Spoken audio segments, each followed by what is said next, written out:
Assalamualaikum warahmatullahi wabarakatuh. Selamat pagi Bapak Ibu semuanya. Terima kasih telah bergabung dalam webinar SP2 Deka Series yang diselenggarakan oleh Fresh Consult Indonesia. Nama saya Bambang Setiawan dan saya akan menjadi moderator untuk webinar pada pagi ini. Kami sangat senang bisa berbagi informasi yang bermanfaat tentang perpajakan dengan Bapak Ibu semuanya. Bagi Bapak Ibu yang belum tahu, bahwa Fresh Consult Indonesia merupakan perusahaan konsultan pajak yang juga secara aktif memberikan edukasi perpajakan melalui seminar, webinar, dan training perpajakan.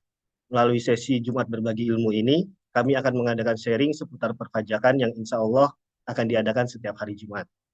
Kali ini tema webinar pajak kita adalah SP2DK Series, di mana webinar ini nanti akan dilakukan secara berseri seputar SP2DK dengan fokus pembahasan yang berbeda-beda.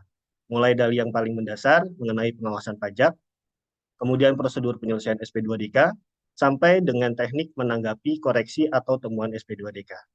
Kami harapkan melalui sharing pada pagi hari ini, Bapak Ibu akan lebih memahami seluk-beluk prosedur dan tips dalam penyelesaian sengketa dalam menghadapi SP2DK. Pada seri kedua SP2DK kali ini, kita akan fokus ke hal yang paling mendasar, yaitu membahas topik-topik mengenai penentuan prioritas pengawasan oleh kantor pajak, compliance risk management, serta kondisi dan data pemicu SP2DK. Sebelum kita mulai, izinkan saya menyampaikan beberapa aturan dan panduan agar acara webinar kita berjalan dengan lancar.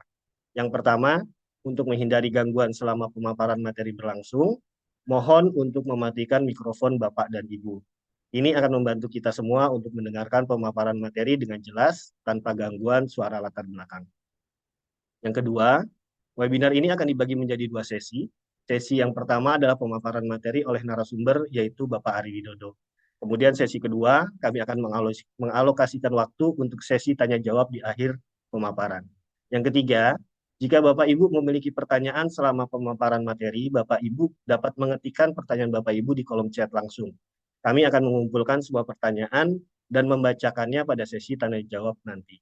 Yang keempat, mohon gunakan kolom chat dengan bijak, hindari spam atau pesan yang tidak relevan dengan topik webinar pada pagi hari ini. Kami sangat menghargai partisipasi aktif Bapak dan Ibu dan berharap acara ini dapat memberikan manfaat besar bagi Bapak Ibu semuanya. Jika Bapak Ibu ada masalah teknis atau pertanyaan selama webinar, jangan ragu untuk menginfokan kepada kami melalui chat dan kami akan siap membantu. Sebelum kita mulai, izinkan saya memperkenalkan narasumber kita hari ini, yaitu Bapak Ari Widodo.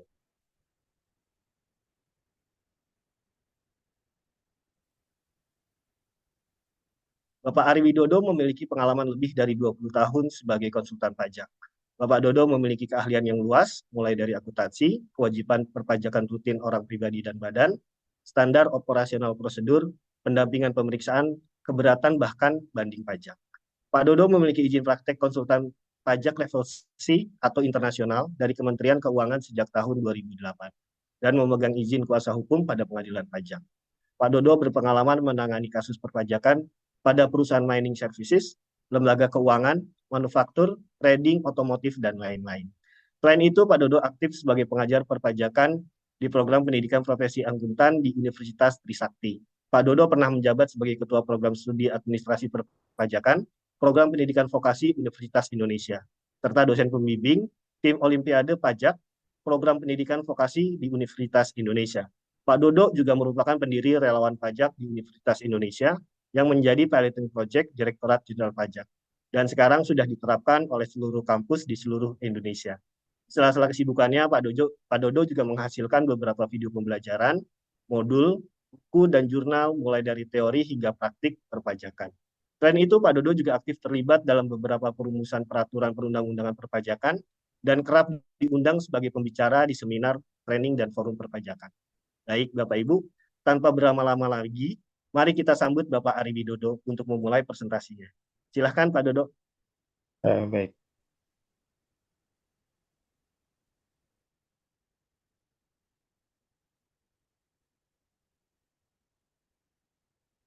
Baik, Assalamualaikum warahmatullahi wabarakatuh. Selamat pagi, Ibu Bapak semua. Salam sejahtera buat kita semua. Semoga dalam keadaan yang sehat walafiat di akhir pekan ini.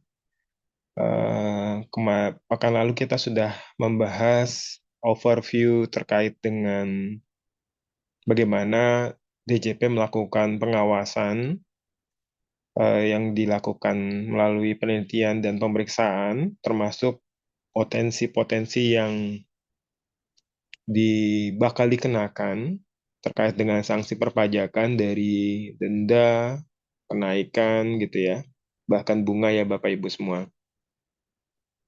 Hari ini kita akan bedah di seri yang kedua eh, terkait dengan bagaimana sih seorang wajib pajak gitu ya, baik orang pribadi maupun badan yang bisa terkena SP2DK dan bagaimana cara kita mitigasi resikonya ya Bapak Ibu.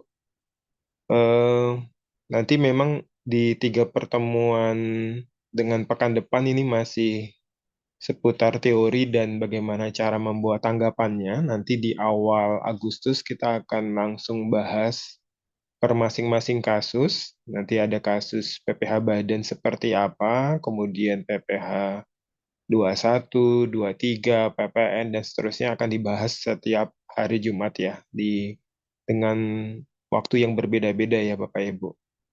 Nanti di grup WA sengaja kami masih mute dulu biar tidak terjadi overlapping.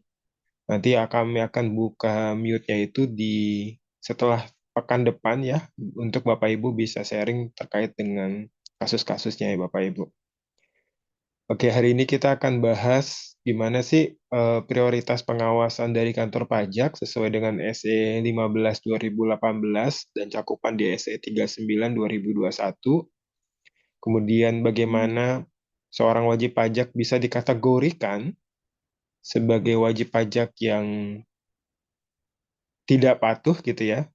Kemudian gimana kondisi pemicu di SP2DK yang terbit dari kantor pajak yang Bapak Ibu perlu perhatikan ya. Karena ini scanning awal ya, biasanya scanning awal dan akan tertuang di surat SP2DK-nya ya. Oke, pertama yang perlu diperhatikan adalah segala sesuatu hal yang dilakukan sama kantor pajak, semua ada asal usulnya ya Bapak Ibu. Jadi ada sumbernya ya. Bapak Ibu dikirimkan SP2DK, Bapak Ibu dikirimkan surat perintah pemeriksaan pajak, itu ada asal usulnya. Dan semua sesuai dengan dasar hukum. Jadi tidak serta-merta AR langsung mengirimin SP2DK ke Bapak Ibu tanpa mereka melakukan mapping dan mereka melakukan apa ya kalau disebutnya bedah ya, bedah wajib pajak ya Bapak Ibu. Nah, di SE 39 2021 ada namanya daftar prioritas pengawasan yang dibuat oleh KPP, ya sederhananya dibuat oleh kepala kantor untuk diajukan sebagai daftar sasaran prioritas penggalian potensi ya Bapak Ibu. Jadi nanti Bapak Ibu boleh lihat di SE 39 di lampiran di halaman agak-agak paling bawah ya. Itu nanti ada daftar, mungkin saya boleh lihatkan dulu ya, mungkin ya. Jadi ada daftar yang seperti ini ya Bapak Ibu. Mudah-mudahan sudah terlihat ya. Jadi di SE tadi 39, KPP akan membuat daftar prioritas pengawasan terhadap wajib pajak yang sekiranya akan dikirimkan ya tadi ya, SP2DK ya. Jadi nama, NPWP, tahun pajak, ini seksi Waskon berapa gitu ya, ini nama AR-nya. Kemudian ini nilai data dan estimasi potensi ya, Bapak Ibu. Jadi ini akan dibuat oleh kepala kantor. Dan ini biasanya bisa per semester ya nanti ya. Dan bisa jadi Bapak Ibu di dalam 1 tahun dapat SP2DK 2 tahun 2 kali ya gitu ya. Di semester pertama dan semester kedua. Nah, nilai-nilai potensi yang ini itu sudah dikalkulasi dan sudah dihitung besarannya oleh AR yang bersangkutan. Ya, nanti ada beberapa pemicu-pemicu ya, Bapak Ibu. Jadi pemicu-pemicu terkait dengan kira-kira estimasinya berapa sih pajaknya bisa berupa PPh badan, PPN 21, 23, dan lain-lain ya Bapak Ibu semua. Oke, kemudian kita balik lagi. Nanti KPP akan melakukan pembahasan DSP 3 ini untuk menentukan DPP-nya. Kemudian komite akan membuat berita acara, pembuatan peta resiko. Jadi berita acaranya nanti seperti ini Bapak Ibu. Saya lihatin ya. Ini berita acaranya seperti ini, peta resiko. Jadi teman-teman kepala seksi pengawasan dan kepala kantor akan membuat eh, berita acara kira-kira pemetaan resiko kepatuhannya seperti apa dan ditetapkan menjadi DSPP dan DPP ya Bapak Ibu. Oke, kemudian akan menindaklanjuti dan tentunya dengan pengawasannya. Nah, setelah ini nanti KPP akan ya tadi ya bidang potensi perpajakan di Kanwil DJP, kemudian merekapitulasi DPP yang tadi, prioritas pengawasan, kemudian disampaikan ke Direktorat Potensi Kepatuhan di kantor pusat, dan mereka yang tercantum di DPP akan dikirim SP2DK. Dan ditanyakan apakah ada transaksi yang menjadi objek temuan tersebut dan seperti apa pelaksanaannya ya. Jadi memang modalnya dari KPP, ya pasti semua dari AR dulu, kemudian disetujui sama kepala kantor, kemudian diusulkan ke Kanwil, kemudian Kanwil approval, baru ke kantor pusat ya Bapak Ibu. Jadi semua ada prosedurnya. Nah, kalau kita bahas siapa sih yang kemungkinan besar menjadi yang dapat sasaran ya? Nah, ternyata ini ada peta kepatuhan dan daftar sasaran prioritas penggalian potensi atau DSP 3 ya Bapak Ibu. Dan ini nanti tergantung berada di KPP yang mana ya. Nah, ada beberapa indikasi ya Bapak Ibu, ada beberapa indikasi. Nah, indikasi yang pertama adalah ketidakpatuhan yang tinggi ya. Artinya ada tax gap, ya, tax gap. Nanti Bapak Ibu silakan dipetakan dulu dia Bapak Ibu ada di KPP mana, karena ini tergantung KPP-nya masing-masing. Meskipun secara overall mirip-mirip lah ya, mirip-mirip. Nah, buat yang di LTO, PMA, GoPublic, Migas gitu ya, dan Madya misalkan, ini adalah daftar prioritas pemeriksaan ya Bapak Ibu. Jadi, kalau Bapak Ibu belum diperiksa all taxes 3 tahun terakhir, jadi 3 tahun terakhir, let's say sekarang lagi 2024 berjalan ya, misalkan 2022, 21, dan 20 ya. Jadi 20, 21, dan 22 Bapak Ibu belum diperiksa, dan Bapak Ibu bisa menjadi prioritas pertama. Dari sisi daluarsa yang kemungkinan yang masih muncul itu 2019 ya. 2019 nanti berakhir di Desember ya, Bapak Ibu. Desember 2024. Tapi dengan jangka waktu 5 bulan ini kayaknya mostly impossible ya untuk dilakukan pemeriksaan. Meskipun ya jangka waktu pemeriksaan ada yang 4 bulan gitu ya, ada yang 3 bulan dan sebagainya. Tapi so far sih agak terlambat ya kalau posisi pemeriksaan 2019 di bulan-bulan ini ya. Jadi yang masih terbuka ya 2020 tadi ya. 2020 itu masih sampai Desember 2025 gitu ya. Jadi artinya 20, 21, 22 nih kemungkinan besar kalau belum pernah diperiksa, Bapak Ibu bisa jadi eh, langkah strategis yang dilakukan sama KPI akan dilakukan pemeriksaan. Kemudian yang kedua adalah ini nih, yang biasanya tidak muncul di SP2DK ya Bapak Ibu. Jadi analisa corporate tax eh eh, corporate tax to turnover ratio atau CTOR, gross profit margin, net profit margin terhadap industri sejenis. Ya, kalau misalkan ada gap-nya lebih dari 10% dengan industri sejenis, let's say misalkan Bapak Ibu CTOR-nya ini, CTOR tuh gini, rasio antara PPH terutang di PPH badan dengan omset, ya Bapak Ibu. PPH terutang, bukan kurang bayar ya, tapi PPH terutang dengan omset. Ya, dengan omset itu berarti yang paling atas ya. Nah, nanti misalkan dapatlah let's say 0,1%. Anggaplah 0,1%. Dan ternyata ada selisih dengan industri sejenis misalkan rasionya 12%. Nah, ini kan lebih ya dari 10%. Nah, Bapak Ibu bisa di disasar ya, kurang lebih seperti itu. Bahkan kadang-kadang malah di mapping ya Bapak Ibu. Di mappingnya adalah eh, pen- sumbangan penerimaan negara dari kita dibandingin dengan penerimaan di KPP yang bersangkutan. Ya, seberapa persen, berapa persen gitu ya. Meskipun itu nggak jadi pertimbangan ya. Bahkan sebenarnya analisa ini juga nggak bisa menjadi pertimbangan,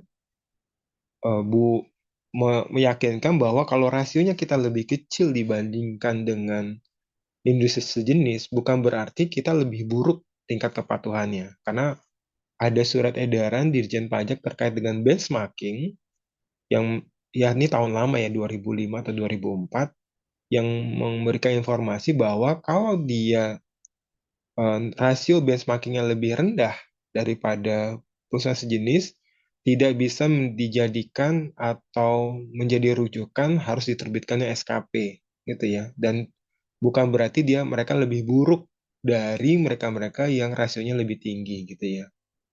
Nah, ini yang kemudian nanti Bapak Ibu harus bisa jelasin. Loh, saya perusahaannya baru berdiri, Pak, misalkan. Atau misalkan ya dari sisi apa namanya penetrasi pasar kami belum bisa masuk dan tidak bisa dibandingkan dengan industri sejenis dengan wilayah geografis yang berbeda-beda gitu ya.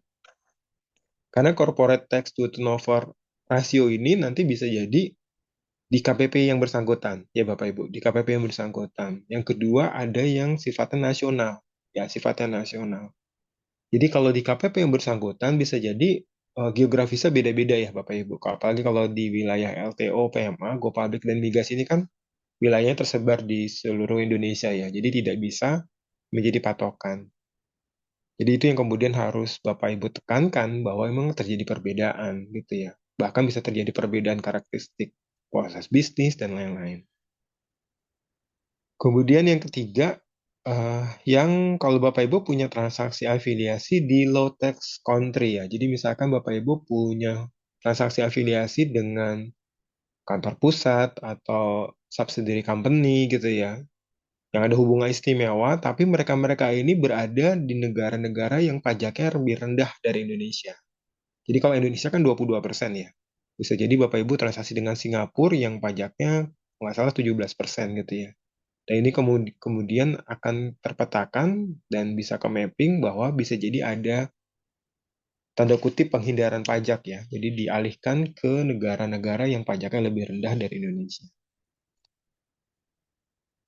Terus keempat, kalau transaksi afiliasinya di atas 50% dari nilai transaksi ya. Nanti metode-metode kayak gini kan nanti kelihatan di pengujian ya, di TP-Doc-nya ya. Jadi nanti ada satu CRM corporate compliance risk management terkait dengan transfer pricing Bapak Ibu. Jadi di CRM transfer pricing bisa kelihatan bahwa ketika wajib pajak membuat TP-Doc dan itu tersaji di SPT tahunan PPh Badan, maka bisa kelihatan sebenarnya mereka ini bertransaksi 1 tahun itu apakah lebih dari 50% atau di bawah 50%. Jadi sekiranya di atas 50%, maka indikasinya harus akan jadi prioritas ya penggalian potensi ya. Kemudian penerbitan faktur pajak yang 000 atau di atas 25% dari total faktur pajak. Nah, ini kemarin banyak di forumnya e-faktur ya, yang kami buat, FCI buat, itu banyak sekali yang bertanya-tanya bagaimana kalau menerbitkan faktur pajak yang lawannya nggak ngasih NIK, nggak ngasih NPWP, ini gimana caranya gitu ya. Jadi memang kategori yang tidak perlu bikin faktur pajak, yang sifatnya standar adalah hanya mereka-mereka yang eceran gitu ya. Tapi bagi kita yang normal, yang membuat faktur pajak standar gitu ya, sesuai dengan format baku gitu ya, sebenarnya identitasnya harus lengkap gitu ya. Tapi kalau misalkan Bapak Ibu geser ke yang digunggung dengan jumlahnya 25% dan Bapak Ibu itu bukan adalah pedagang eceran, nah itu bisa jadi prioritas pemeriksaan. Prioritas penggalian potensi ya. Selanjutnya adalah kalau transaksi dalam negeri yang merugi ya. Jadi Bapak Ibu entah beli, entah jual dengan mereka-mereka yang SPT tahunannya rugi gitu ya. Dan ini menjadi perhatian deh dari KPP. Nah, ini yang lain-lain berupa analisa informasi data laporan pengaduan atau IDLP dan Center for Tax Analysis atau CTA ya, Bapak Ibu. Jadi kalau bisa jadi Bapak Ibu ada informasi dari pihak ketiga gitu ya, atau ada laporan dari pihak ketiga terkait dengan kewajiban pajak Bapak Ibu semua, yang kemudian nanti akan diolah datanya dan dipastikan itu valid, baru habis itu baru jadi prioritas penggalian potensi. Nah, untuk yang KPP Pratama, kalau Bapak Ibu terdaftar di KPP Pratama, modelnya mirip-mirip Bapak Ibu. Mirip sekali, cuman bedanya adalah ada analisa lebih lanjut terkait dengan Bapak Ibu sering telat nggak lapor pajaknya, bayarnya telat apa tidak gitu ya. Bahkan profil SPT dengan profil ekonomi berbeda ya. Nanti saya akan lihatkan untuk orang pribadi ya Bapak Ibu. Dan yang lain-lain mirip ya, kecuali yang analisa corporate tax to turnover ratio ini dia gapnya di atas 20% gitu ya. Nah, untuk orang pribadi juga tidak lepas juga ya untuk disasar penggalian potensinya yang telat bayar, telat lapor, kemudian belum diperiksa, kemudian ada analisa IDLP dan CTA. Nah, ini yang perlu diperhatikan profil SPT dengan profil ekonominya, sama apa enggak ya. Bisa jadi skala usaha wajib pajak berbeda ya Bapak Ibu. Kemudian harta wajib pajak gitu ya, investasi, kepemilikan saham, dan lain-lainnya juga bisa kepantau ya. Jadi antara yang dilapor di SPT dengan sesungguh transaksi apa data yang ada ini berbeda. Terus gaya hidup juga ya. Gaya hidup dipantau juga termasuk kalau misalkan Bapak Ibu melakukan pinjaman ya kepada pihak ketiga. Nah, ini yang secara umum ya yang berada di masing-masing KPP. Nanti langkah lebih lanjut adalah di masing-masing jenis pajak ya Bapak Ibu. Jadi jenis-jenis pajak itu nanti baru disasar ya. Pertama adalah ini terkait dengan indikasi modus ketidakpatuhan wajib pajak. Jadi lihat dari berbagai macam perspektif ya. Pertama dari kategori omset ya, kategori omset. Nanti gini Bapak Ibu, ini udah langsung mapping biasanya terkait dengan data yang mereka dapat ya. Jadi mereka dapat itu kan secara umum SPT tahunan ya, PPh Badan. Dan SPT tahunan ini meliputi dalamnya lampiran laporan keuangan ya, laporan keuangan. Kemudian yang kedua, SPT masa yang udah kita lapor ya, Bapak Ibu. Sorry, Bapak, yang udah kita lapor ya. Jadi mau SPT PPN, mau SPT 21, dan lain-lain. Nah, apalagi kalau Bapak Ibu posisinya diaudit sama akuntan publik dan menceritakan laporan audit ya di lampiran SPT tahunan PPh Badan. Nah, ini kemudian di tracing ya, di tracing. Nah, ini cara nge-tracingnya ya. Kurang lebih cara nge-tracingnya gini. Jadi mapping awal ya, Bapak Ibu. Jadi nanti dilihat di omsetnya. Nah, kalau kita bicara omset, berarti kan berada di rugi laba ya, Bapak Ibu, di rugi laba, laporan rugi laba.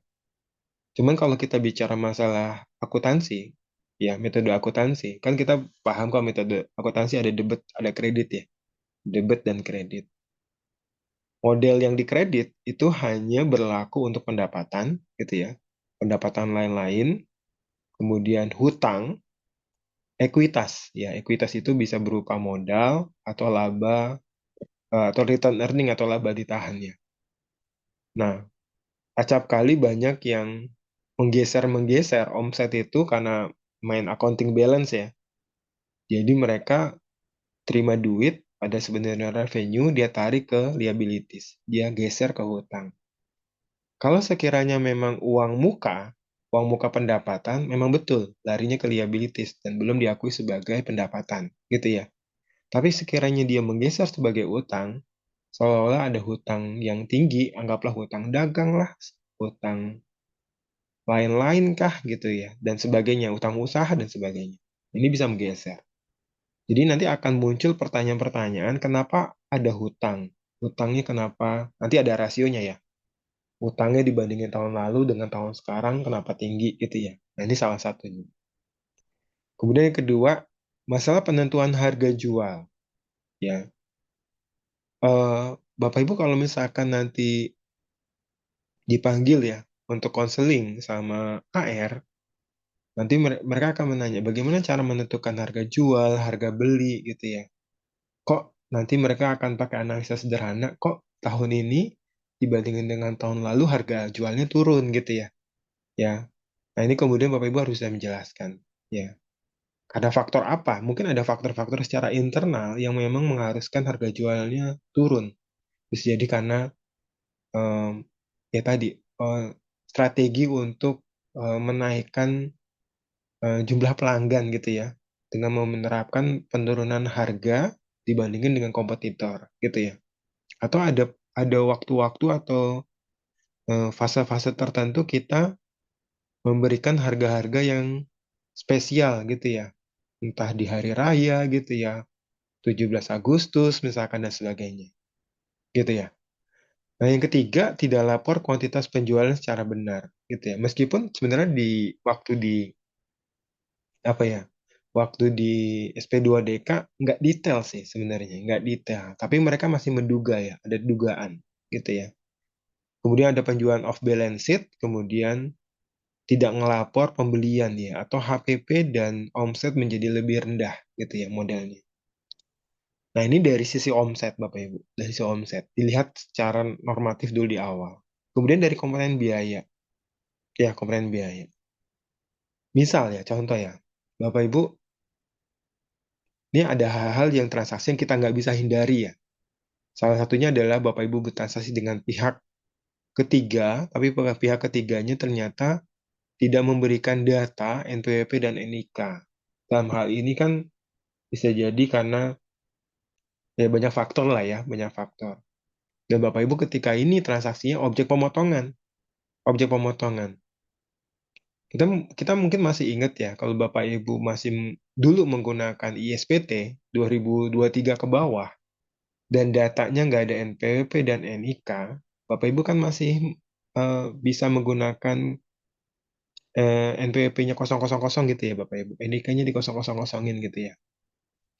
Dan itu banyak terjadi di hampir seluruh wajib pajak. Banyak melakukan itu. Meskipun pajak yang dibayarkan negara itu cukup tinggi gitu ya. Karena kan kalau nggak punya NPWP tarifnya lebih tinggi ya. Misalkan PPh 21 20% lebih tinggi. PPh Potput 100% lebih tinggi gitu ya. Tapi disinyalir ya. Transaksi ini adalah transaksi fiktif. Disinyalir ya. Kenapa? Karena datanya nggak valid. Sehingga itu yang kemudian nanti bakal muncul pertanyaan. Karena Anda tuh lakukan transaksi kebanyakan nggak ada punya NPWP, ini valid apa enggak gitu ya. Kemudian yang kedua, pembebanan jasa antar afiliasi ya. Ya, apalagi kalau misalkan kasusnya adalah BUT, sorry, antara afiliasi ini bisa jadi dianggap kategorinya dividen terselubung gitu ya.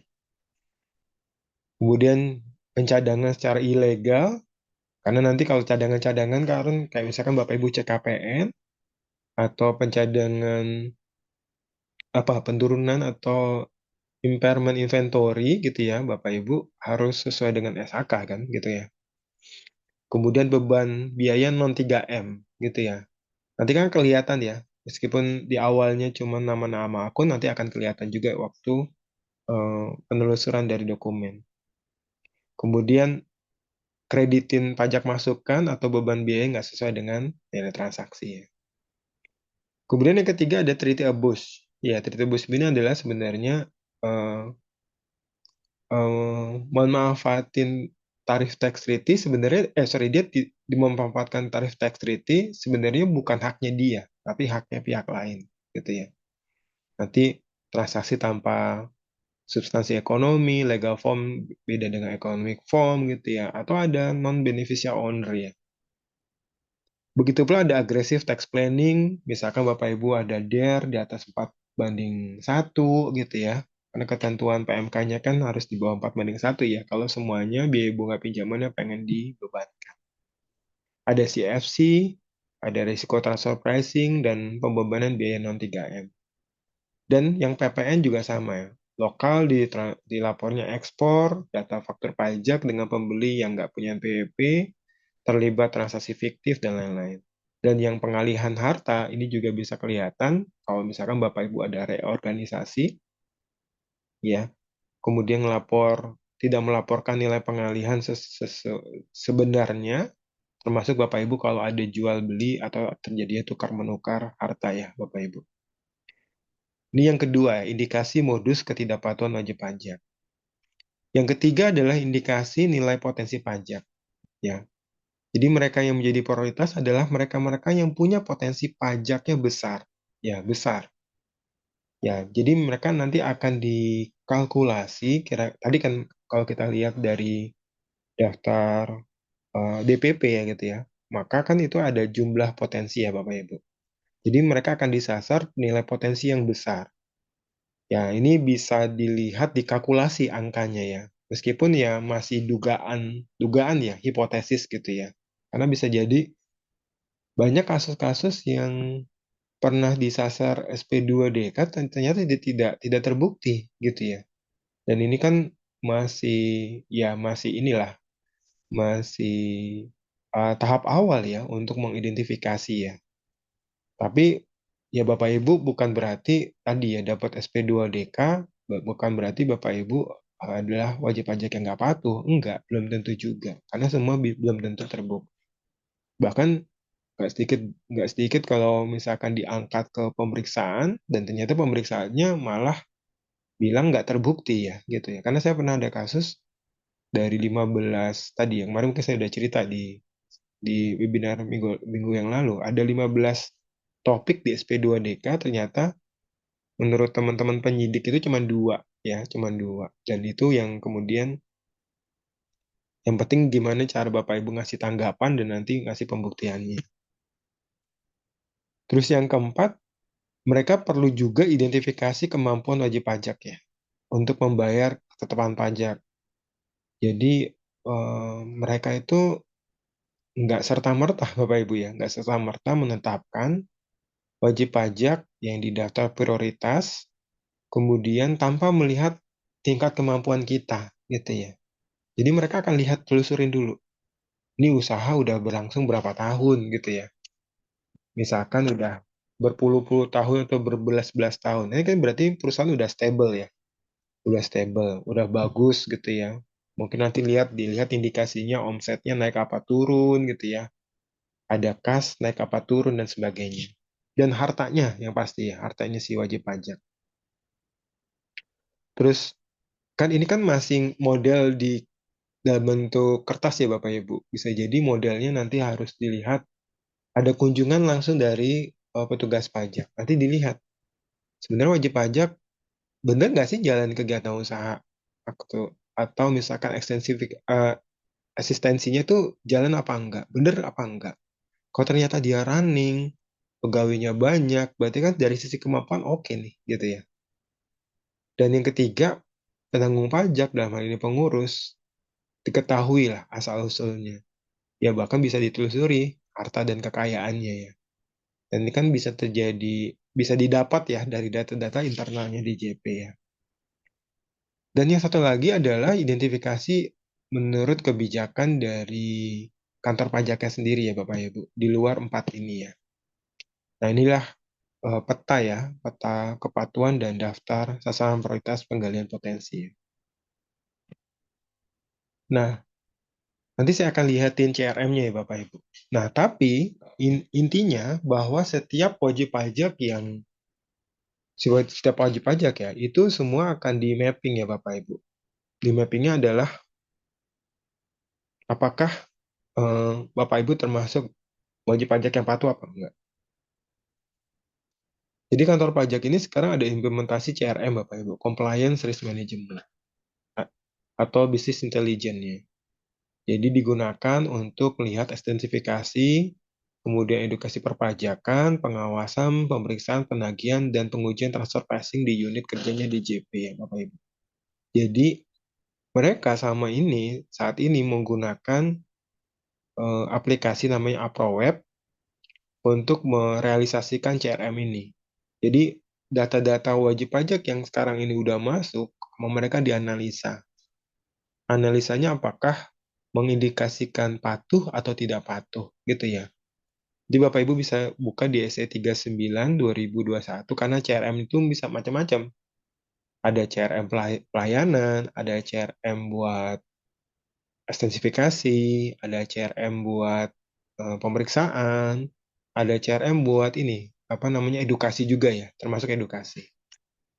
Nah, karena kita bicara masalah eh, apa ya, pengawasan gitu ya, pemeriksaan, maka yang kita pakai adalah CRM untuk mengidentifikasi apakah WP itu termasuk patuh atau tidak ya, Bapak Ibu.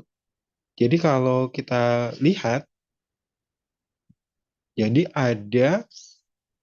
ada sumbu X dan sumbu Y gitu ya untuk melihat kira-kira WP ini patuh apa enggak. Jadi sumbu X ini adalah kemungkinan ketidakpatuhan ya.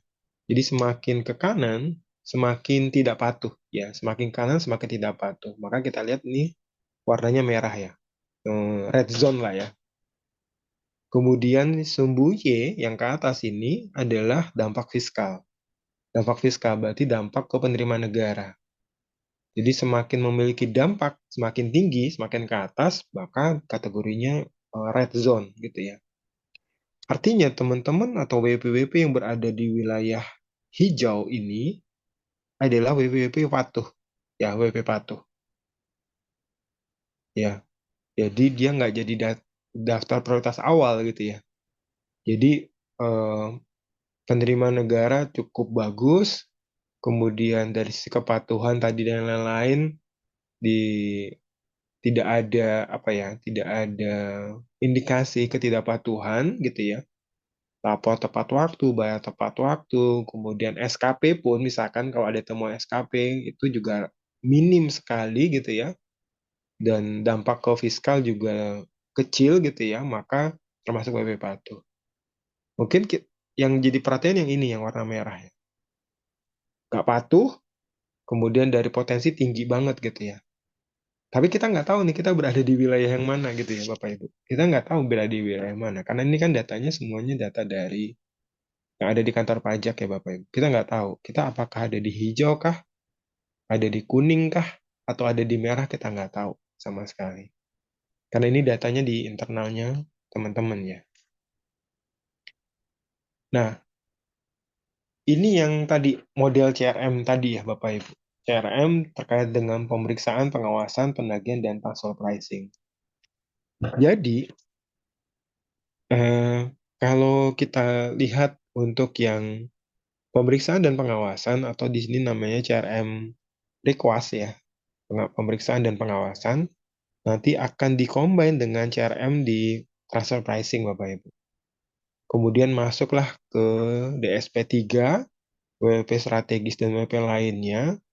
Kemudian akan dilihat sumber data dengan teman-teman komite kepatuhan wajib pajak, kemudian baru ditentukan DPP-nya ya. Kemudian nanti dari DPP ini akan surat permintaan data dan dokumen. Ya, kayak misalkan, ya tadi saya bilang SP2DK gitu ya. Kemudian, apa lagi? Ya, di dalamnya ada permintaan TV Doc gitu ya. Dan sebagainya. Kemudian nanti ada laporan hasil penelitian, ada SP2DK, ada laporan hasil, dan mungkin nanti si wajib pajak akan bikin pembetulan SPT. Ya, nanti WP bayar gitu ya. Selesai gitu kan. Kan kita kepengennya bahwa posisi SP2DK tidak dinaikin ke fase berikutnya ya, ke pemeriksaan. Tapi kalau Bapak Ibu di wilayah pemeriksaan gitu ya, ya berada ke wilayah sini nanti proses pemeriksaan dan ada SKP. Dari tadi ya, dari laporan hasil P2DK, ini kan ada MONEF ya Bapak Ibu, monitoring dan evaluasi. Apakah WP itu nanti digeser ke sini gitu kan? Ya, kita nggak tahu gitu ya. Nanti kan Bapak Ibu yang lebih tahu nih kalau ketemu sama AR ya, AR bilang, Pak, stop Pak, sampai sini doang gitu ya. Terus atau misalkan Bapak diusulin ya ke pemeriksaan ya Bapak Ibu harus siap gitu ya. Meskipun ya tadi saya bilang semuanya belum tentu terbukti waktu pemeriksaan ya. Jadi ini modelnya ya, model untuk CRM tadi ya. Tapi yang tadi yang dari sini itu kan semua tadi modelnya adalah dari data, yang mereka dapat kemudian mereka olah dulu ya. Jadi kemarin saya baru ketemu AR, AR-nya itu cerita bahwa untuk nentuin satu WP masuk ke wilayah eh, pemeriksaan pengawasan itu nggak gampang Bapak Ibu. Jadi WP dari si AR, data yang ada diolah. Bahkan eh, kadang-kadang malah ada warning dari Kanwil. Jadi Kanwil itu ngasih warning, tolong ini dicek gitu ya, WP ini dicek. Kemudian setelah dianalisa gitu ya, dianalisa bahkan ada ini Bapak Ibu, namanya bedah WP. Jadi WP 1 AR itu eh, yang mau diajukan itu dibedah dulu. Dibedahnya bareng-bareng. Nggak cuma AR yang bersangkutan, tapi melibatkan yang teman-teman yang lain. Teman-teman pemeriksa, kemudian teman-teman ekstensifikasi, kemudian kepala kantor, kepala seksi pengawasan, dan sebagainya dilibatin. Jadi bisa jadi bedah WP itu nggak cuma 1 hari, bisa jadi beberapa hari. Untuk men-scanning bener nggak ini WP ini harus dapat SP2DK gitu ya. Jadi eh, ya meskipun kadang-kadang dapat SP2DK ya cuma dua, dua, dua topik gitu ya, dua, dua permasalahan. Tapi buat yang banyak itu menjadi data prioritas gitu ya. Jadi ada bedah WP dulu, nanti dari bedah WP itu kemudian baru diangkat gitu ya Bapak Ibu. Nah ini model implementasi CRM-nya. Nah, apa sih kondisi pemicunya? Ini yang paling banyak ya terjadi ya. Ini kondisi pemicunya. Jadi kondisi pemicu ini adalah yang menjadi sumber pertanyaan ya, dan butuh penjelasan dan permintaan data dan keterangan. Saya mengkategorikan beberapa ya. Ada yang warna biru tua, biru dongker ini yang PPH badan, kemudian yang kuning ini adalah yang PPN gitu ya, yang agak-agak orange gitu ya. Jingga ini adalah yang PPH satu, terus yang biru muda yang withholding tax ya Bapak Ibu. Jadi misalkan untuk PPH badan, nanti mereka akan ngecek ya, terkait dengan hitungan PPH 25-nya. Bener apa enggak gitu ya. Kalau misalkan Bapak Ibu di PPH Badan di lampiran 2 ya PPH Badan, kemudian angka nomor satunya itu tidak sama dengan angka PPH neto fiskal tahun sebelumnya jadi pertanyaan. Kan Bapak Ibu berarti men-take out penghasilan tidak teratur atau biaya tidak teratur. Nanti ditanya. Ya, ya, yang ini nih yang nggak pernah muncul nih di SP2DK nih, nggak pernah muncul. Ini munculnya biasanya adalah waktu konseling, pemaparan. Jadi mereka akan me- membuat, kalau pengalaman saya ya, membuat slideshow atau ada PowerPoint ya terkait dengan laporan keuangan kita beberapa tahun terakhir dari neraca maupun dari rugi laba. Analisanya naik turunnya ini ya.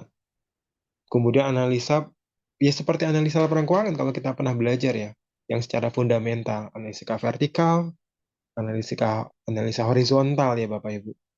Nah, ini kemudian mereka bertanya-tanya, kok omsetnya naik gitu ya, kok omsetnya turun, kok hutangnya naik, kok piutangnya tinggi, itu mereka bertanya-tanya ya. Meskipun tidak tidak ada di SP2DK, di SP2DK adanya pertanyaannya cuman, tolong jelasin kenapa eh, hutang antara tahun lalu dan tahun sekarang naik, gitu ya. Minta penjelasan dan keterangan gitu ya. Kalau perlu ada perjanjian, tolong sampaikan perjanjian, kan itu ya modelnya. Tapi detailnya biasanya waktu konseling ya. Karena ini indikator-indikatornya mereka ya tadi. Rasio. Yang ini juga nih. Rasio ini kan nggak pernah terlihat ya Bapak Ibu. Bahkan ada beberapa sih tercantum ya. Tercantum di SP2DK-nya. Tapi umumnya mereka rata-rata nggak pernah mencantumkan. Nah, ketahuannya adalah ketika posisi kita ada apa ya, waktu pembahasan dengan AR itu baru kelihatan, oh rasio corporate to turnover-nya sekian persen, ya. dan industri sejenis berapa. Meskipun industri sejenis ini kadang-kadang datanya masih pakai data lama ya. Jadi ada skala nasional maupun skala di KPP yang bersangkutan. Kemudian ada juga pertukaran data dengan bea cukai, gitu ya. Ya kan kalau bea cukai ada hubungan antara apa ekspor dan impor kan gitu ya Bapak Ibu. Kalau Bapak Ibu eksportir, nanti data antara omset Bapak Ibu di SPT PPN dengan bea cukai sama apa enggak. Kemudian transaksi afiliasi ya. Wah ini nih, ini yang luar biasa ya, hati-hati. Luar biasa. Jadi gini yang afiliasi Bapak Ibu. Kantor pajak itu punya big data, punya sumber banyak data. Artinya Bapak Ibu misalkan ada pemegang sahamnya PTX. PTX ini kelacak nanti. Siapa pemegang sahamnya? Siapa direkturnya? Atau misalkan Bapak Ibu pemegang sahamnya orang pribadi. Orang pribadi ini kelacak. Hartanya berapa?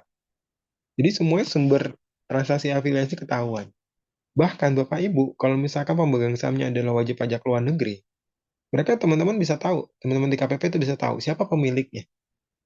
Ya, kadang-kadang kan bisa jadi bikin ini ya, bikin perusahaan cangkang gitu ya, perusahaan cangkang didirikan oleh orang Indonesia, seolah-olah dia adalah wajib pajak luar negeri, terdaftar di luar negeri, kemudian nggak akan kelacak. Ini kelacak semua.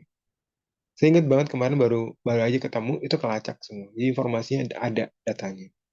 Nah mereka akan bertanya nih, ada nggak hubungan ini sama ini, ada transaksi dan ini dan seterusnya. Bahkan kalau Bapak Ibu nampirin laporan audit gitu ya, dan ternyata ada piutang kepada pihak yang punya hubungan istimewa, afiliasi, tercantum di dalamnya, wah itu muncul pertanyaan, bikin TV dok apa enggak?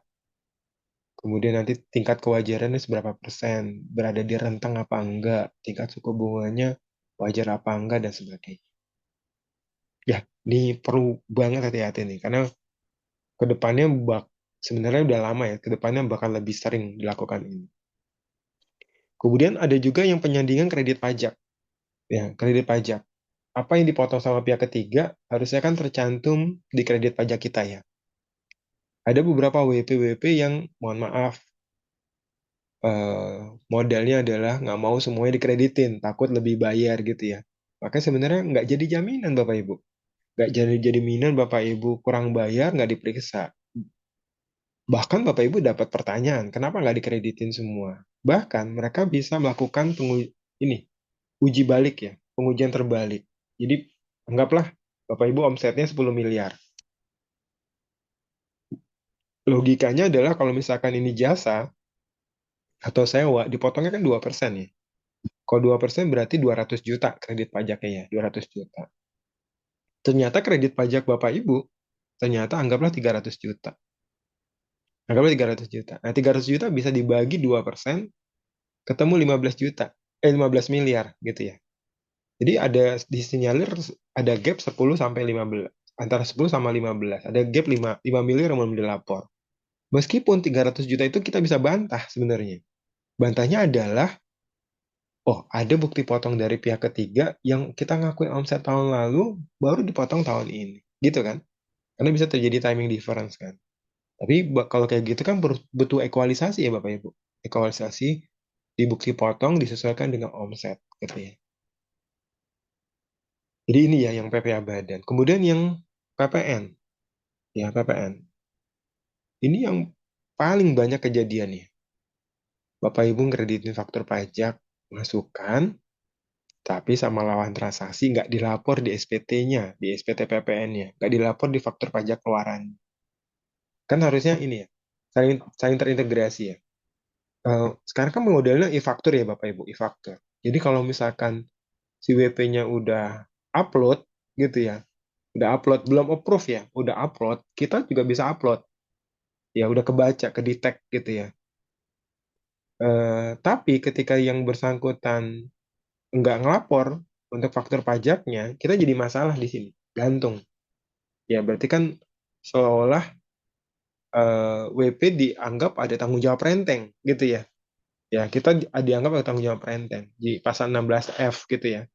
Padahal sebenarnya kalau ini kita bisa bantah bahwa 16F itu sepanjang kita udah melakukan pembayaran termasuk PPN-nya ke penerbit faktur pajak, kita nggak bisa kategorikan 16F tanggung jawab renteng. Maka ini Bapak Ibu harus pembuktian pembayaran. Karena nanti yang dikejar adalah si penerbit faktur pajak atau dijadikan alat keterangan. Terus ini Bapak Ibu, faktur pajak 0203 tanpa pembayaran PPN. Jadi untuk yang faktur serinya 0203 kita paham bahwa ini adalah 0203 adalah transaksi dengan badan pemungut, mereka yang setor sendiri, bukan kita yang nyetor ya, karena yang kita terima kan angkanya adalah angka bersih ya, di luar PPN. Sehingga yang mereka setor sendiri. Nah, masalahnya ketika diserahkan ke mereka untuk setor sendiri, mereka itu kadang-kadang, mohon maaf, telat bayar gitu ya. Ini perlu perhatian nih, telat bayar. Bahkan bisa antar tahun gitu ya, beda tahun. Yang kedua malah nggak bayar gitu ya, malah nggak bayar. Nah, ini kemudian menjadi bahan diskusi di kita bahwa Bapak Ibu kalau posisinya transaksi dengan mereka, tetap dimonitoring terus. Minta bukti BPN pembayaran ke negaranya. Kenapa? Karena Bapak Ibu menjadi masalah. Selalu menjadi dispute ini. Entah pemeriksaan, atau keberatan, atau banding. Meskipun secara umum banyak yang dimenangkan di banding gitu ya. Karena kewajibannya bukan di Bapak Ibu gitu ya. Tapi Bapak Ibu kan akan jadi masalah. Bisa jadi nanti SKP-nya malah tinggi. Karena dianggap harus disetor sendiri gitu ya. Ini perlu perhatian. Jadi harus dimonitoring, diminta paksa bukti pembayarannya. Karena kita yang kemudian menjadi masalah gitu ya. Tadi yang ini udah dibahas, udah di-approve tapi belum dilapor di SPT, ya. Mungkin dia udah di-approve, udah di-upload tapi SPT-nya belum dibayar sama sekali atau belum dilapor sama sekali. Ini paling sering nih, perbedaan antara omset PPH dengan PPN, ya. Umum itu bisa terjadi selisih ya, Bapak Ibu, entah ada retur, bahkan ada nota retur yang non PKP gitu ya, atau ada nota retur yang posisinya adalah mereka belum lapor di notariatur mereka di pajak keluaran gitu ya, dan sebagainya.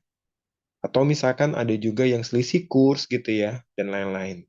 Nah ini Bapak Ibu harus bisa jelasin. Makanya beberapa hal-hal kayak begini dimitigasi. Maka Bapak Ibu harus coba bikin ekualisasi PPN tiap bulan, bahkan atau 1 tahun 1 kali. Ini penting banget ya, untuk menelusuri hal tersebut.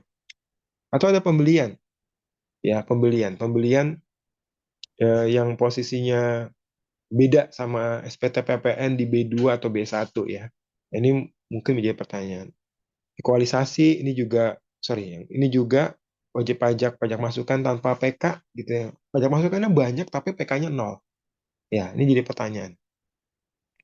Atau ada faktur pajak masukan yang keluarannya sudah dibatalkan.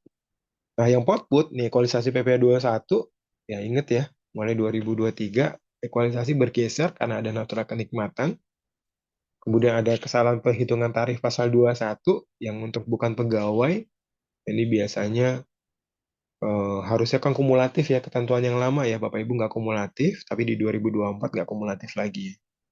Dan ekualisasi yang lain ya, ada ekualisasi PPh Potput ya, bunga, jasa, atau 26, PPN luar negeri gitu ya, atau PPh 23 untuk pembelian bagi mereka-mereka eksportir dan sebagainya ya. Nah ini banyak pemicunya sekali. Nah banyak, makanya normalnya kita jadi wajib pajak cobalah untuk membuat skenario-skenario yang biasa terjadi ini kita bikin jadi kegiatan rutin kita ya Bapak Ibu, kegiatan rutin kita.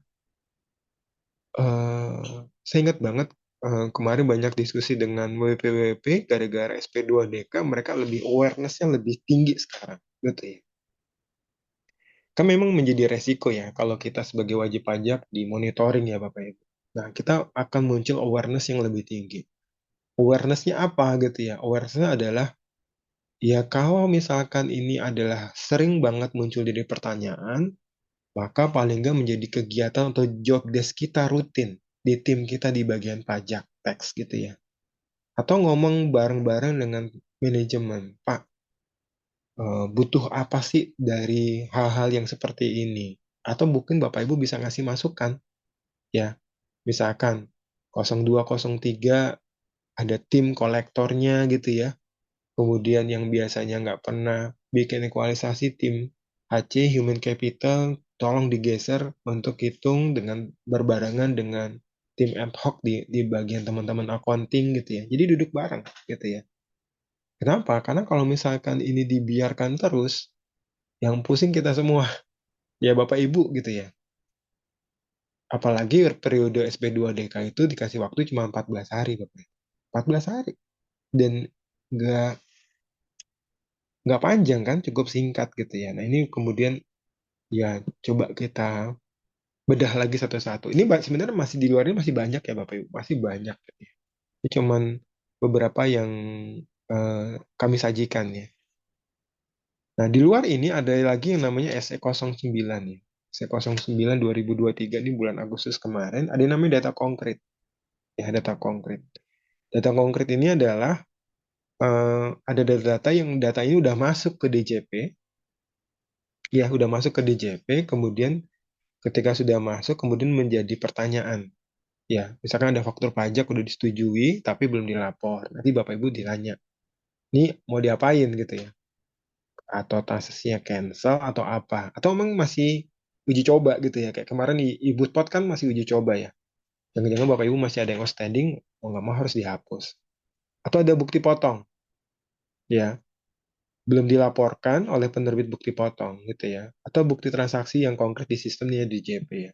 Nah, ini akan ditindaklanjuti ya Bapak Ibu. Oke, sebentar ya.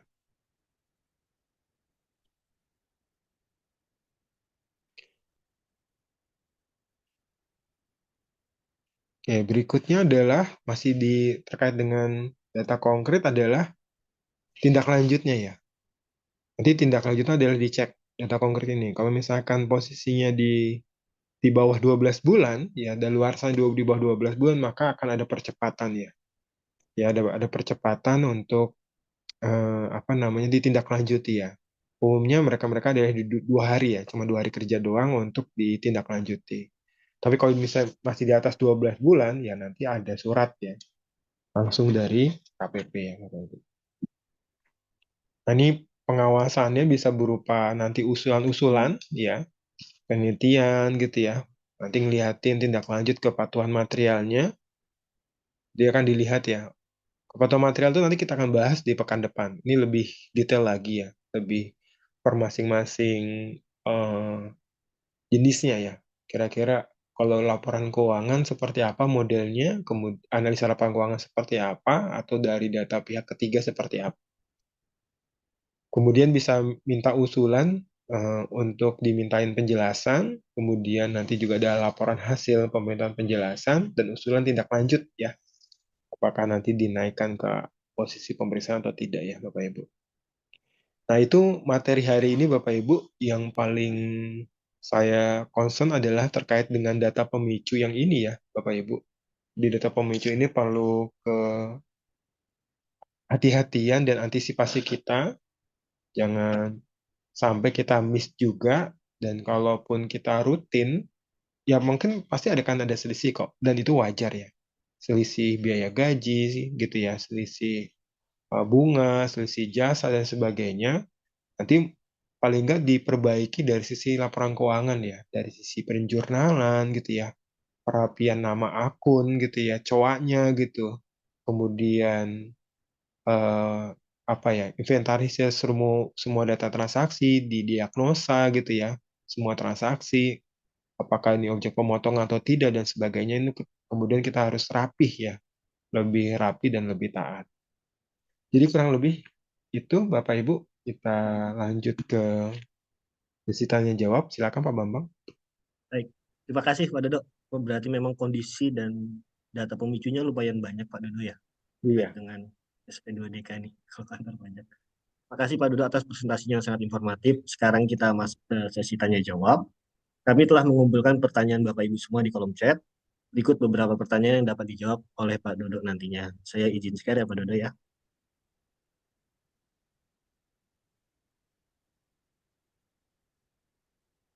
Sudah tertampil ya? Ya. Baik, ini ada pertanyaan pertama dari Ibu Stefani Ramijo. Pak, perusahaan saya bergerak di bidang kontraktor. Saat ini sedang menghadapi SP2DK.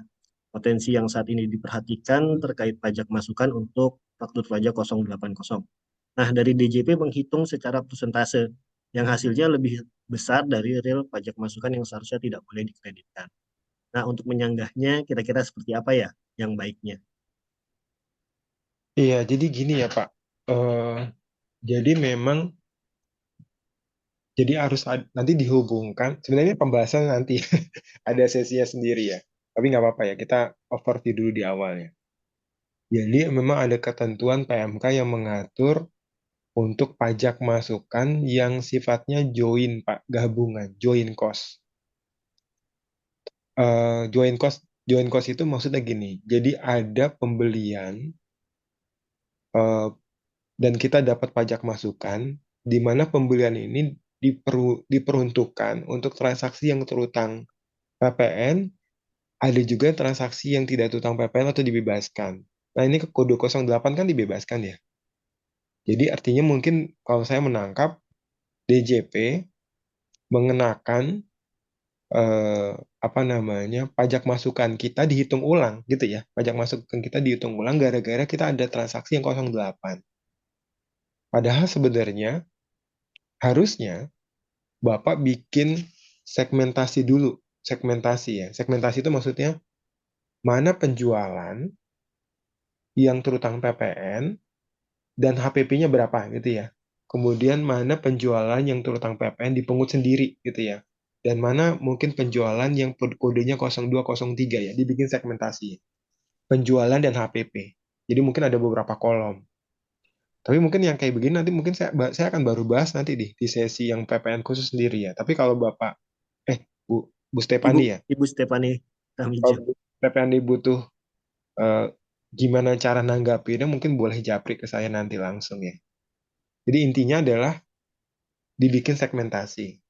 Artinya, pajak masukan yang direct langsung, gitu ya, direct langsung dengan terutang PPN dipungut sendiri boleh dikreditkan. Misalkan kita ada proyek kontraktor, penjualannya ini terutang PPN, pembelian bahan bakunya gitu ya, itu boleh dikreditkan. Tapi yang direct langsung untuk yang 08 ini nggak bisa. Jadi misalkan jual, dapat fasilitas dibebaskan, maka pembelian untuk yang transaksi itu tidak bisa. Tapi yang di persentase itu yang join, yang di bawah. Ya, kalau sederhananya pajak masukan yang OPEX, operating expense. Entah kantor akuntan publik, misalkan, ya ada pajak masukannya, ada apa, sewa kendaraan gitu ya, atau sewa yang lain gitu ya, yang sifatnya OPEX. Dan ini yang harusnya di persentase. Karena kemarin saya baru dampingin WP yang kita hitung modelnya kayak begini, dan menang di keberatan. Dan ternyata pernah keberatan mengakui dan mengabulkan seluruhnya 100%. Makanya dibikin segmentasi ya. Dibikin segmentasi. Itu sih Baik, jawabannya. terima kasih Pak Dodo atas jawabannya.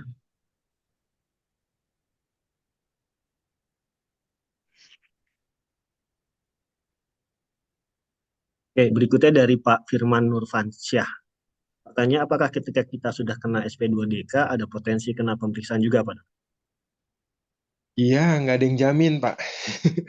Nggak ada yang jamin ketika SP2DK udah dikenakan, kemudian nggak ada jaminan nggak kena pemeriksaan. Makanya ketika SP2DK gitu ya, atau SP2DK, dan nanti ada sebenarnya pembahasannya di pekan depan ya. Bapak Ibu ada berita acara, kemudian biasanya kantor pajak bikin laporan hasil P2DK-nya, itu nanti ada rekomendasi dari AR-nya. Rekomendasinya apakah dilanjutkan ke pemeriksaan apa enggak. Kalau misalkan rekomendasi dilanjutkan ke pemeriksaan, ya Bapak harus siap pemeriksaan.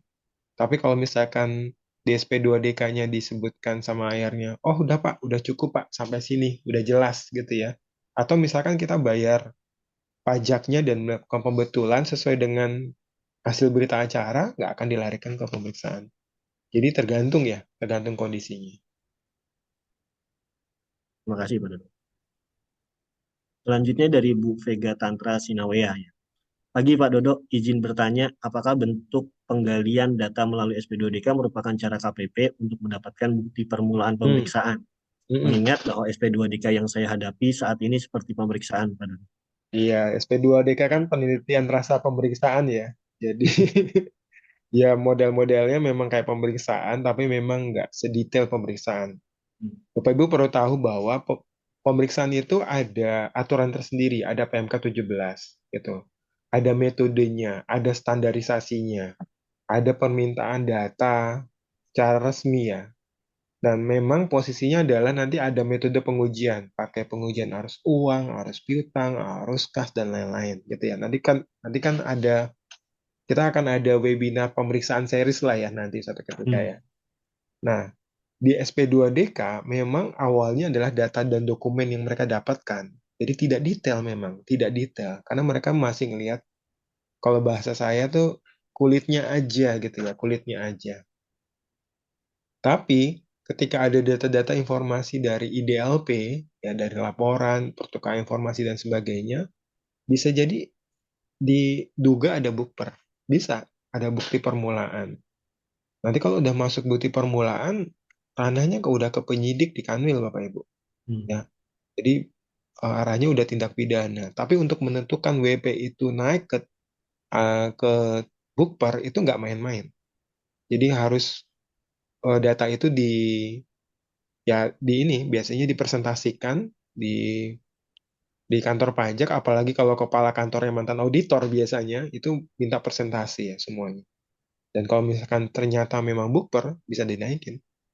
Karena saya juga pernah pengalaman SP2DK dapat 1 tahun nggak pernah dibahas sama airnya. Tiba-tiba naik nih, ketemunya sama Kanwil. Kanwilnya penyidik gitu ya. Ternyata memang diarahkan ke bukper waktu itu. Tapi ternyata kebetulan penyidiknya fair. Penyidiknya bilang bahwa dari 15 cuma 2 yang masalah, sisanya nggak jadi masalah. Ya tadi saya bilang nggak jadi jaminan juga ya. Kalau ternyata diarahkan ke bukper itu, akhirnya sama penyidik harus ditindaklanjuti bukper. Nggak juga karena mereka juga akan apa ya melakukan review ulang ya. Karena kan tadi tadi saya bilang SP2DK kan masih tatarannya nggak detail seperti pemeriksaan. Itu sih paling nggak. Terima kasih, Pak Dodo. Berikutnya dari Ibu Nancy Yolanda. Pak, saya ada transaksi penjualan di 2019 dengan wajib pajak yang sekarang sudah bubar. Pada 2019 tersebut, mereka tidak mau memberikan bukti potong 23. Tapi ternyata di SP2DK 2019 ditemukan lawan transaksi tersebut melaporkan bukti potong final 4 ayat 2. Sedangkan kami bukan jasa konstruksi dan tidak punya SUJK. Dan pekerjaan yang kami tagihkan tersebut bukan konstruksi. Apakah ada risiko peredaran bruto tersebut dikoreksi, Pak? Ya sebenarnya kan kalau ada bukti potong 4E2, arahnya kan harusnya omsetnya dikoreksi fiskal negatif ya Bu ya. Jadi dikoreksi fiskal negatif. Cuman kan nanti dampaknya ini sebenarnya. Dampaknya nanti HPP-nya koreksi positif. Jadi 4E2 kan final. Maka penghasilannya harus dikoreksi negatif. HPP-nya juga koreksi positif dihilangin. Yang jadi masalah adalah biaya operasional, biaya OPEX-nya. OPEX-nya harus dihitung proporsional sesuai dengan ketentuan di PP 94 2010. Jadi yang saya khawatir adalah OPEX-nya sebenarnya. OPEX-nya jadi operating expense-nya jadi turun. Akhirnya dampaknya laba fiskalnya naik. Nah, ketika dampak fiskalnya naik, PPh badannya akan naik gitu. Jadi arahnya sebenarnya bukan arah ke peredam bruto. Peredam bruto pasti dikoreksi gitu ya. Itu sih di analisanya sih. Terus apa namanya? Ini yang biasanya kejadi. Jadi akan dihitung ulang ya laporan fiskalnya dan bahkan bisa diarahkan pembetulan SPT tahunan PPh Badan gitu. Baik, terima kasih. Kemudian berikut dari Ibu Agnes Hutagalung. Pak Dodo izin bertanya, jika proses SP2DK Fiscal Year 2019 sudah selesai sampai terbit berita acara, di mana hasil akhirnya kurang bayar yang sudah dibayarkan. Tetapi pembahasan terakhir setelah bayar, ada pesan nih dari KPP agar dilakukan pembetulan SPT. Hmm. Pertanyaannya, jika dilakukan pembetulan SPT akan timbul tagihan penalti, Pak. Tetapi jika tidak dilakukan pembetulan SPT, apakah memungkinkan naik ke tingkat pemeriksaan, Pak? Terima kasih. Iya, kan gini ya. Jadi sebenarnya ya dilematis ya Bapak Ibu ya. Dilematisnya gini. eh Kadang-kadang di SP2DK ada AR yang kalau BP udah bayar stop, berhenti, nggak usah bikin pembetulan. Tapi ada juga AR yang bayar bikin pembetulan juga ya Pak, gitu ya. Buat apa? Kalau bayar memang penerimaan negaranya sudah masuk, tapi sisi administratifnya mereka nggak bisa kelacak gitu ya. Yang jadi masalah adalah yang nggak jadi masalah adalah kalau PPh Badan, pembetulan PPh Badan nggak jadi masalah. Yang jadi masalah adalah kalau PPh Potput ya, apalagi Bapak Ibu mau lapor yang transaksinya nggak ada NPWP gitu ya. Kalau PPh 21 mungkin masih bisa diakomodir karena di ISPT ya. Tapi yang PPh output yang 23, 22, 4E2 kan itu ada pilihan NPWP dan NIK. Jadi kalau misalkan dikosong-kosongin nggak mungkin kan. Jadi Bapak Ibu harus masukin antara NPWP dan NIK. Nah, itu jadi problem gitu ya, problem. Nah, pertanyaannya kan jika dilakukan pembetulan SPT akan timbul tagihan penalti. Penalti yang mana? Kalau misalkan ngomongin bunga, iya, karena memang telat bayar. Tapi kalau Bapak Ibu betulin, Bu Agnes ini betulin SPT-nya, nggak akan muncul penalti. Karena Bapak Ibu, Bu Agnes mungkin udah lapor di awal, yang normalnya tepat waktu. Jadi pembetulan ini tidak memiliki dampak penalti keterlambatan pelaporan. Kecuali benar-benar belum lapor sama sekali. Nah, itu oke. Gitu ya. Kedua, kalau nggak dilakukan pembetulan, apa mungkin naik ke tingkat pemeriksaan? Iya, normalnya kalau sesuai dengan surat edaran Dirjen adalah kalau bayar bikin pembetulan juga gitu ya. Bahkan kalau bayar doang tidak bikin pembetulan bisa dinaikkan ke pemeriksaan. Tapi nanti ya umumnya tanya aja kalau ternyata kita nggak bikin pembetulan tanya ke airnya, Pak, langkah berikutnya dinaikkan ke pemeriksaan apa tidak gitu ya. Tapi kalau baca ketentuan surat edarannya adalah bayar dan betulin SPT-nya. Tapi kalau misalkan bayar dan betulin SPT-nya tidak sesuai dengan angka di berita acara, pasti pemeriksaan. Tapi belum tentu juga bayar kemudian nggak betulin SPT, belum tentu juga tidak diperiksa ya. Jadi semua tergantung AR ya. Baik, Pak Dodo, kita lanjut. Pertanyaan berikutnya dari Ibu Anita Rahmawati. Di pertanyaan pertama, Bu Anita bertanya jika izin Pak, untuk standar CTTOR ini, industri sejenis yang wajar bisa dilihat di mana ya Pak? Terima kasih. Kemudian di bawah beliau masih sempat tanya lagi nih, karena perusahaan tempat saya bekerja sudah 3 kali dapat SP2DK dengan alasan KPP termasuk dalam WP prioritas karena jenis usahanya Pak. Dodo. Iya, ini surat cinta ya.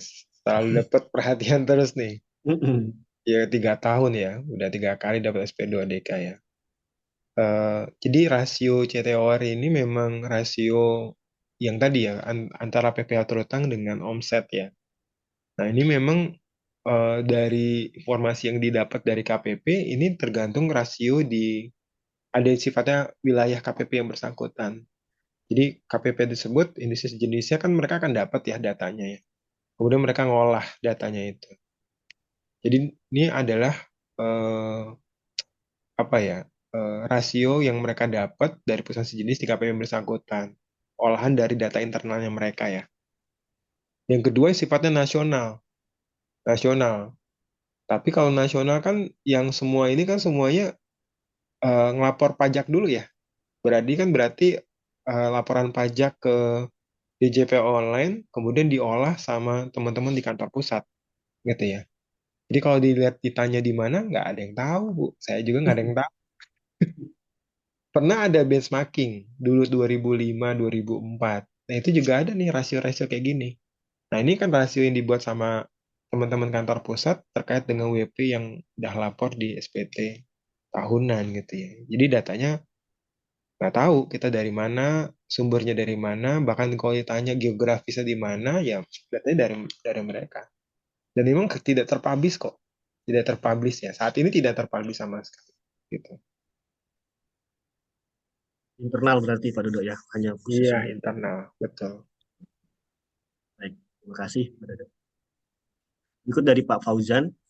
Pak, kantor saya terdaftar di KPP PMA. Transaksi kami lebih banyak penyerahan barang di kawasan bebas Batam. Sehingga omset kami lebih besar dari transaksi dengan penyerahan dengan PPN. Apakah indikasi tersebut akan selalu dijadikan temuan untuk SP2DK, Pak? Iya, nggak juga sih. Ya, nggak juga ya. Kan semua balik lagi tergantung gini ya. Mungkin Pak Fauzan perlu nanti penjelasan ke waktu di KPP-nya ya. Bahwa kalau ngomongin barang, penyerahan barang, sebenarnya ada otoritas di Indonesia yang mengatur dan melakukan pengawasan. Dalam hal ini bea cukai, gitu ya. Artinya, barang masuk, barang keluar, itu apalagi di kawasan bebas ya, itu ada bea cukai yang mengatur. Barang keluar dari bea cukai dari kawasan bebas Batam sendiri, Bapak Ibu harus Pak Fauzan harus bayar, ya kan? PPh 22, PPN impor dan sebagainya. Tapi kalau yang masuk juga sama ya. Jadi akan diawasi, jadi nggak serta-merta. Sepanjang data bea cukainya kita pegang, kita simpan, itu bisa membuktikan bahwa memang ada penyerahan barang ke Batam. Jadi bukan berarti eh, apa ya? Bukan berarti kalau penyerahan ke Batam itu lebih tinggi daripada di lokal, bukan berarti kita kewajiban pajaknya buruk, enggak. Tinggal dibuktiin aja. Ini penyerahan ke Batam, arus barangnya ini ketahuan ada surat jalan, ada informasi dari bea cukainya juga terkait dengan pemasukan barang dan sebagainya. Nah, kalau ini dapat dibuktikan, nggak akan jadi temuan kok. Saya tahu arahnya akan arahnya ke PPN, gitu ya. Kalau PP Badan nggak tahu, tapi kalau arahnya ke PPN, karena bisa jadi dianggap lokal. Kalau dianggap lokal itu terjadi kalau misalkan Pak Fauzan nggak nyimpen dokumen-dokumen yang berhubungan dengan bea cukai. Nah, itu bisa berbahaya, gitu ya. Tapi kalau kayak begini kan nanti modelnya ada pengujian arus barang, ya tinggal dibuktiin ini barang-barang yang Batam, ini barang-barang yang dijual ke lokal. Itu kurang lebih. Berikutnya dari Pak Hari Setiawan. Pagi Pak Dodo, kami ada SP2DK di tahun 2021. Menurut AR, kami diduga belum melakukan korvis. Padahal sudah jelas dalam audit report kami melakukan koreksi positif yang menyebabkan yaitu kita secara komersial lebih kecil dibandingkan fiskalnya. Mohon arahan apakah lebih baik naik ke tahap pemeriksaan? Bagaimana ya Pak Dodo? Terima kasih. Wah, Pak Hari nih kalau saya usahain ke pemeriksaan, nanti adrenalinnya lebih ini Pak. Kayak dituduh.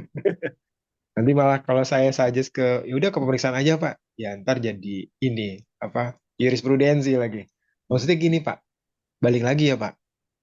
Gini, ini ada juga kasus yang sama. Kasus yang sama gini. Ada WP yang dibikin mapping pajak tiap tahun ya, ditelusuri ya. Jadi misalkan 2019, 20, 21 dijabarin. Terus ada WP yang 1 tahun itu koreksinya tinggi ya. Tapi waktu SP2DK koreksi fiskalnya kecil. Terus sama si AR dibilang gini, kenapa ini tinggi? Kenapa ini rendah? Saya pengen tahun ini koreksinya sama dengan tahun yang tinggi itu.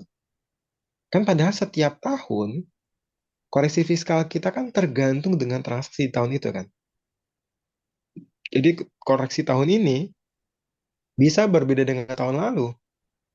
Jadi nggak harus sama gitu ya. Ternyata akhirnya memaksakan harus sama gitu ya. Ya jangan. Kalau kita mengiyakan, mohon maaf ya, mengiyakan menjadi jurisprudensi nanti. Jadi mirroring datanya. Jadi misalkan Pak Hari nih, 2021. Terus diduga belum koreksi fiskal. Akhirnya, mohon maaf nih, kan ini udah sesuai dengan ketentuan kan. Akhirnya dipaksa-paksain, koreksi fiskal dicari-cari nih. Saya takutnya ini akan terjadi lagi di SP2DK 2022, 2023, dan sebagainya. Karena Pak Hari 2021 ngiyain apa yang diminta sama AR. Nah ini bahaya. Bagaimana sekarang kita tinggal fight aja. fight. Kalau ternyata misalkan dari mitigasi resiko kita di internal kita menganggap bahwa yang udah kita lakukan di 2021 tuh udah bersih, udah sesuai dengan aturan main, ya udah tinggal fight ke pemeriksaan. Jadi tapi balik lagi ya, di capture dulu di kita secara internal dulu ya Pak. Kalau sekiranya oke, ya udah pemeriksaan aja. Tapi kalau misalkan nggak oke dan memang ada yang harus dibayar, ya udah segera bayar gitu aja. Tapi balik lagi, di review, lihat dulu di due diligence review dulu ya. Karena nanti kan waktu model pemeriksaan modelnya akan beda ya Pak. Nanti ada pengujian arus uang, arus piutang, arus barang, dan lain-lain gitu. Yang nggak pernah kita pikirin, itu dipikirin sama pemeriksa pajak. Gitu ya. Jadi bisa jadi SP2DK nggak, SP2DK kan nggak muncul metode-metode ya Bapak Ibu ya. Metode yang umumnya ekualisasi aja, tapi pengujian arus uang, arus barang itu nggak mungkin. Tapi di pemeriksa akan mungkin. Itu sih. Baik, terima kasih Pak Dodo. Berikutnya dari Ibu Sismiati Handayani. Izin bertanya Pak Dodo, perusahaan kami omsetnya hanya 1 M tahun 2022, tahun 2021, lalu laporan keuangannya diaudit sehingga laporan SPT-nya dicentang audit. Hal tersebut dikarenakan untuk keperluan bank. Pertanyaannya, jika tahun 2022 dilaporkan tidak diaudit, bagaimana impact-nya Pak? Secara aturan kewajiban untuk diaudit cap jika omset di atas 50 juta. Mohon advice-nya, thanks. Oke. Jadi Bu Sismi gini Bu. Jadi kalau di audit sama akuntan publik, eh, ini divisi di kita ya. Jadi banyak teman-teman itu perusahaan itu diaudit sama akuntan publik gara-gara kepentingan pinjaman sama bank ya. Nah, ketika pinjaman sama bank, diaudit sama KAP rekanan sama bank, kadang-kadang laporan hasil auditnya, laporan keuangannya tidak mencerminkan kondisi sebenarnya. Angkanya di apa apa bang, di window dressing ya, dinaik-naikin Window gitu ya, dressing dibesarkan ya besar besar omsetnya. besarin gitu ya. Bisa Sehingga lolos dapat kredit. iya, karena biasa ini Pak Bang pernah dikerja di bank nih, dia ngerti nih. Karena kalau posisi akhirnya apa namanya nggak masuk kriteria bank, kita nggak dapat plafon pinjaman gitu kan. Tapi ketika misalkan di window dressing kan ini memiliki impact ya. Impactnya berarti berarti kalau laporan keuangannya yang dilapor di SPT apa gitu? Angka yang diaudit apa angka internal gitu ya? Karena ini datanya udah masuk ke pihak ketiga ya Bapak Ibu. Nanti masuknya ke P2PK. Ya data karena auditor harus ngelaporin laporan tahunan gitu ya. Dampaknya bisa jadi bukper lagi nih, bukti permulaan jangan-jangan gitu ya. Jadi ya ya akan menimbulkan potensi tindak pidana lagi karena bisa jadi antara SPT dengan laporan auditnya beda angkanya. Gitu ya. Itu perlu banget kehati-hatian ya Bapak Ibu yang lagi pinjaman ke bank dan laporan auditnya berbeda dengan angka yang dilaporkan SPT Badan. Kedua, kalau misalkan 2022 dilapornya tidak diaudit, ya balik lagi. Ya diaudit apa enggak gitu sebenarnya. Kan nanti kan kantor pajak dapat pertukaran informasi ke Kementerian Keuangan. Kalau ternyata dapat informasinya, ya Bapak Ibu bisa ada disinyalir tindak pidana gitu. Jadi ya dilematis ya, dilematis serba salah gitu, serba salah. Jadi ya ya kalau mau ya mungkin minjem duitnya jangan sama bank lah ya, sama, sama pemegang saham. Tapi kalau pemegang saham berarti Ya, nanti suku bunga yang wajar gitu ya. Itu lebih lebih enak gitu. Karena kan sama pemegang saham kan nggak perlu laporan audit lah, apalah dan sebagainya. oke. Terima kasih Pak Dodo atas jawabannya. Berikutnya dari Ibnu Agnan, Bapak Ibnu Agnan. Izin bertanya Pak Dodo, perusahaan kami bergerak di bidang jasa, banyak sekali klien kami yang tidak memberikan kami bukti potong pasal 23. Sementara kami sudah meminta berkali-kali, tetapi karena perbedaan wilayah, biasanya kami tidak bisa kunjungan ya. Kalau ini Nah, iya. katanya nyamperin ke kantor mereka nih. Apakah saat kredit pajak kami buat sesuai dengan invoice kami atau pasal 23 yang kami terima saja? Takutnya ada bukti potong yang tidak dikasih atau dilapor oleh klien kami. Iya, jadi gini Pak Ibnu ya. eh jadi yang dilapor di lampiran 3 di PPh Badan itu adalah bukti fisik, fisik ya. Jadi secara fisik. Jadi ada nomor, ada tanggal, ada DPP gitu ya. ada nama wajib pajak, ada NPWP, bukti fisik ya Pak Ibnu ya. Artinya kita nggak bisa bikin laporan dengan angka-angka kita semau kita.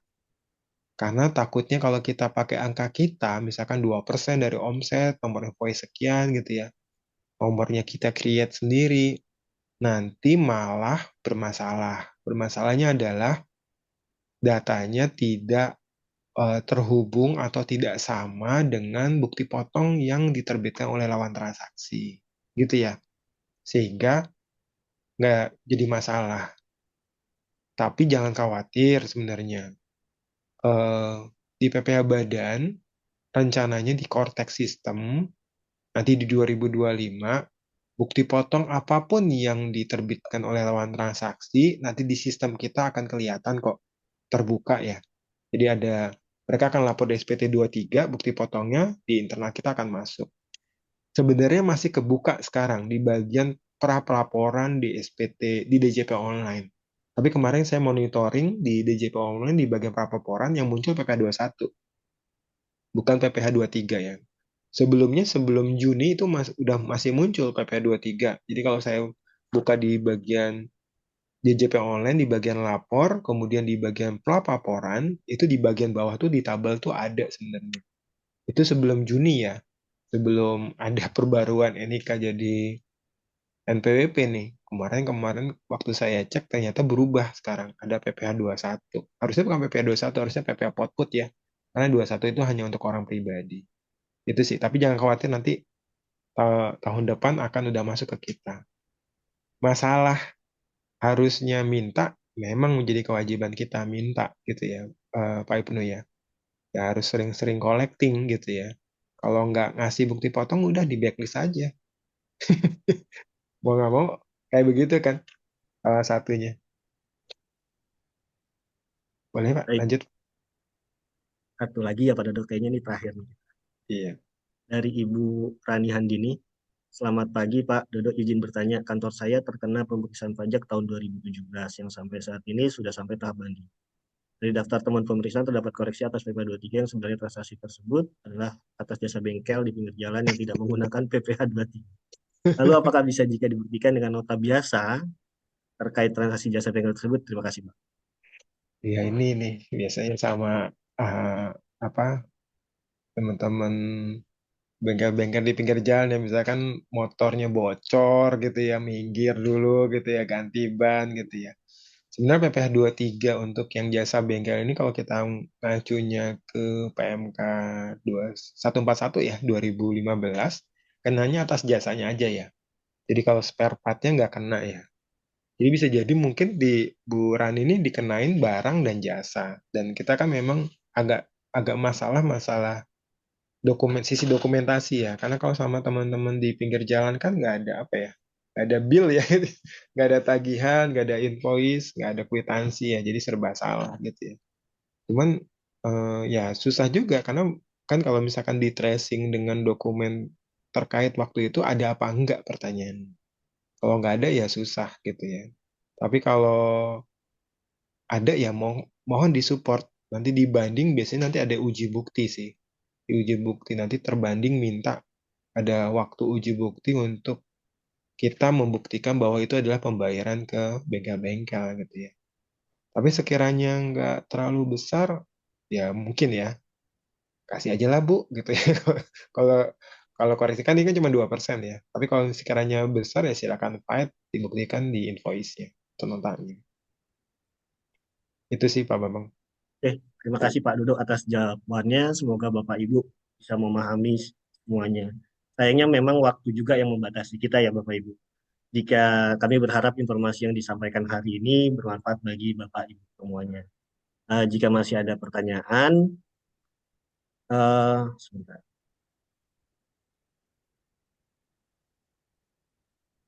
Jika masih ada pertanyaan, Bapak Ibu bisa menyampaikannya dan bisa berdiskusi di grup WhatsApp grup setelah training ini selesai. Grup WhatsApp grupnya akan di-unmute sehingga Bapak Ibu bisa diskusi terkait topik SP2DK. Nah, sebelum menutup acara ini, kami ingin mengingatkan bahwa Fest Consult Indonesia melalui sesi Jumat berbagi ilmu, kami secara rutin mengadakan webinar perpajakan untuk sharing seputar perpajakan yang insya Allah akan diadakan setiap hari Jumat. Untuk tema Jumat besok adalah SP2DK Series terkait dengan kenali prosedur dan strategi penyelesaian SP2DK. Silakan Bapak Ibu yang berkenan dapat join dengan webinar tersebut. Selain itu kami juga ingin mengingatkan bahwa Bapak Ibu yang mengalami kendala dalam pengelolaan perpajakan di perusahaan Bapak Ibu, Face Consult Indonesia menyediakan berbagai layanan konsultasi pajak yang dapat membantu Bapak Ibu dan perusahaan Bapak Ibu dalam mengelola kewajiban pajak dengan lebih baik. Layanan kami mencakup perencanaan pajak, penyusunan atau review SPT bulanan dan tahunan, jasa penyusunan TPDoc, termasuk pendampingan SP2DK dan pemeriksaan pajak dan sebagainya. Untuk informasi lebih lanjut, Bapak Ibu bisa mengunjungi website kami di faceconsult.id atau menghubungi kami langsung melalui WA di nomor 0811 921 0107. Kami siap membantu Anda mencapai efisiensi pajak yang maksimal. Terima kasih sekali lagi atas partisipasi Bapak Ibu dalam webinar hari ini. Sampai jumpa di webinar berikutnya pada hari Jumat depan. Selamat melanjutkan aktivitas Bapak Ibu. Terima kasih dan selamat siang. Terima kasih Bapak Ibu. Selamat siang.